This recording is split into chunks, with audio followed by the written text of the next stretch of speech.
Salut! Eu sunt Marian și nu port pantaloni. Va trebui să mă crezi pe cuvânt. Bine ai venit pe canalul de YouTube Spice Up, locul în care astăzi voi găti fără carne.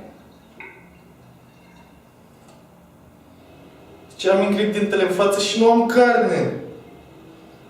Cum e posibil așa ceva? Dacă îți place rețeta de astăzi, nu uita să dai un like și să te abonezi ca să primești notificări de fiecare dată când apare o rețetă nouă. În episodul de astăzi îți voi arăta cum să prepari ciuperci umplute cu brânză de vaci și parmezan. Îți garantez că e un deliciu. Poți să folosești această rețetă fie ca gustare, fie ca aperitiv, fie ca garnitură. Toată lumea va fi încântată. Hai să-ți arăt de ce ingrediente avem nevoie pentru rețeta de astăzi. Ciuperci, le-am rupt codițele, am 10 ciuperci.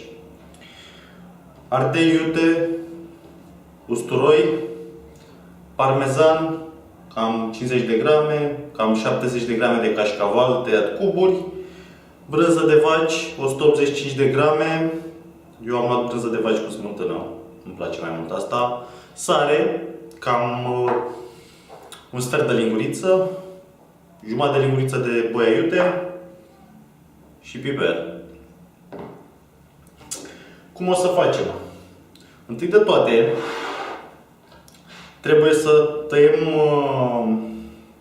fin codițele ciupercilor și să le prăjim într-o tigaie cu usturoi și cu un pic de ulei. O să fac asta și revenim.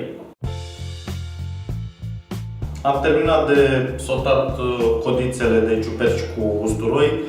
Faci asta că sunt mai tari, să se gătească bine. Ai grijă să nu arzi usturoiul. E foarte important pentru că o să devină amar după aia și chiar nu vrei asta. Și acum amesteci. O să adaug de pe acum și sarea și boia și piper.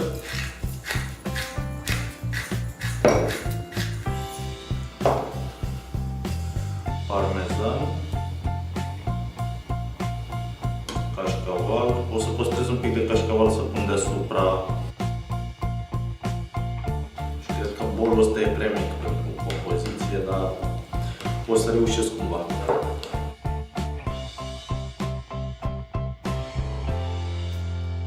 Niciodată să nu uiți de ardei iute. Contează.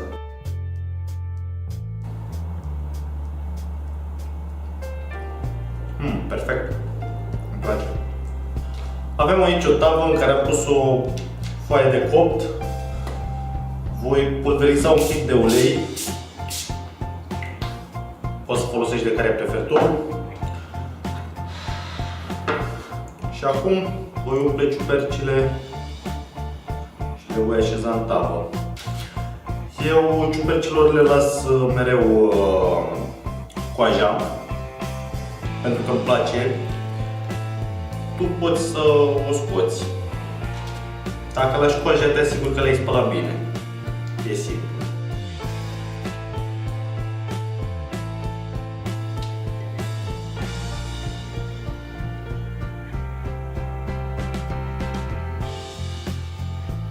Acum voi băga ciupercile la cuptor cam 20 de minute sau până când sunt gata, pe la 170-180 de grade.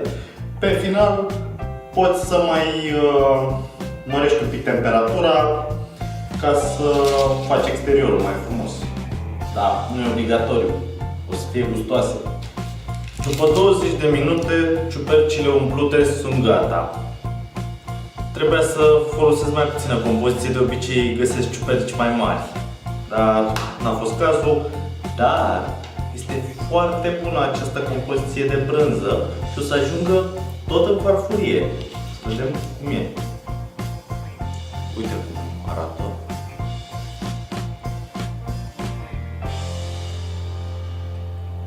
Arde. Dar e delicios. Îmi place.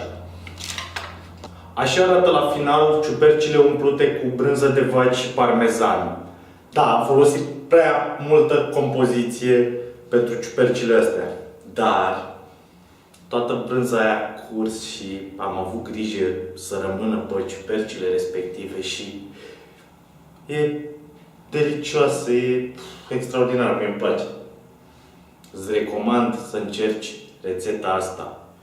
Și nu uita că dacă vrei să fii la curent cu rețetele pe care le postez săptămânal, poți să te abonezi pe canalul de YouTube și vei primi notificări de fiecare dată.